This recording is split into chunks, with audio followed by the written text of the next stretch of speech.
आपण बघतोय बाबासाहेबांच्या प्रवेशद्वाराचा मुद्दा तापलेला आहे। आताच्या घडीची एक मोठी बातमी आहे। आंदोलकांकडून पोलिसांवर दगडफेक करण्यात आलेली आहे।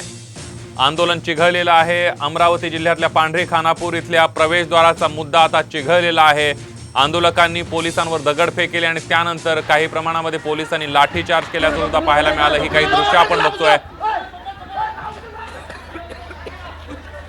अमरावती जिल्ह्यातील पांढरी खानापूर या ठिकाणचा जो गेटचा मुद्दा आहे तो गेटचा मुद्दा तापलेला होता आणि आता जो आहे या ठिकाणी विभागीय आयुक्त कार्यालयाच्या समोर आहे संपूर्ण जे चित्र आहे या ठिकाणी आपण पाहू शकतो। या ठिकाणी ज्या गाड्या आहेत त्या संपूर्ण गाड्या फोडण्याचा प्रयत्न जो आहे आंदोलकांनी केलेला होता। अतिशय आंदोलन चिघळलेलं होतं। साधारणतः 5 दिवसापासून या ठिकाणी आंदोलन सुरू होतं आणि या ठिकाणी बघू शकतो आपण ज्या गाड्या आहे संपूर्ण गाड्याच्या ज्या काचा आहे त्या संपूर्ण काचा ज्या आहेत त्या संपूर्ण काचा आंदोलकांनी फोडलेल्या आहे।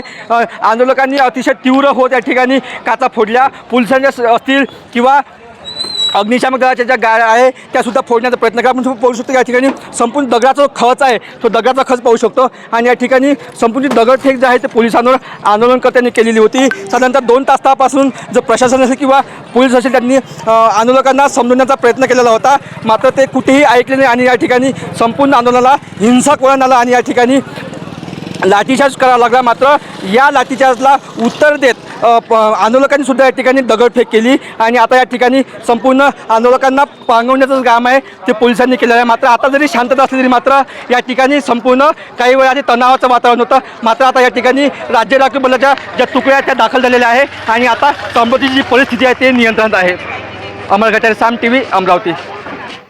आपण बघितलं अमरावतीमध्ये काही पोलीस सुद्धा या दगडफेकीमध्ये जखमी झाल्याचं आपल्याला पाहायला मिळतंय। या दृश्यांमध्ये आपण बघू शकतोय की पोलीस जखमी झालेले आहेत। पोलीस फौजफाटा मोठ्या प्रमाणावर तैनात करण्यात आलेला आहे। वातावरण थोडंसं आता निवळलेलं आहे। काही वेळापूर्वी आंदोलन चिघळल्याचं आपल्याला पाहायला मिळालं। या आंदोलकांनी पोलिसांवर दगडफेक केली होती, पोलिसांनी लाठीचार्ज केला आणि त्यानंतर आपण बघतोय की अश्रुधुराच्या नळकांड्या सुद्धा फोडल्याची माहिती आपल्यापर्यंत होती। मात्र या सगळ्या दगडफेकीमध्ये काही पोलीस कर्मचारी सुद्धा जखमी झाल्याची माहिती मिळते। अमरावती जिल्ह्यातल्या पांढरी खानापूर या गावच्या प्रवेशद्वाराचा मुद्दा आहे। या प्रवेशद्वारासाठीच मागच्या काही दिवसांपासून हे आंदोलन सुरू होतं। 2020 पासून हा सगळा मुद्दा आणि या प्रवेशद्वाराचा वाद आपल्याला पाहायला मिळत होता। 2020ला ज्यावेळेला या गावची आमसभा झाली त्यामध्ये या प्रवेशद्वाराचा मुद्दा खऱ्या अर्थानं चर्चेला आला होता। ही 2 दृश्य आपण बघतोय।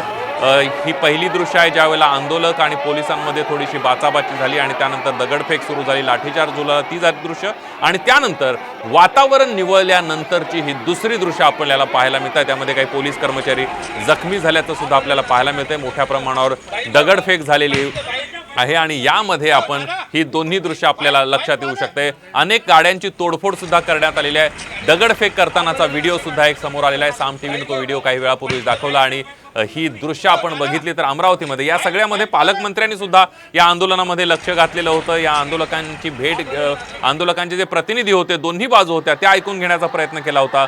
विभागीय आयुक्त स्तरावर या सगळ्यामध्ये बैठका सुरू होत्या। आज निकाल येण्याची शक्यता आहे। या प्रवेशद्वारा संदर्भातली अंतिम निर्णय होण्याची शक्यता होती, मात्र त्या अगोदरच या आंदोलकांनी दगडफेक करायला सुरुवात केली अशी माहिती मिळते आणि या सगळ्यामध्ये आपण बघतोय जी बाचाबाची झालेली आहे आणि दगडफेक झाली त्यानंतर जे लाठीचार्ज झाला त्यानंतर काय सगळा गदारोळ त्या परिसरामध्ये उमटलेला होता, गदारोळ उडालेला होता, त्याची ही काही दृश्य आपण बघतोय।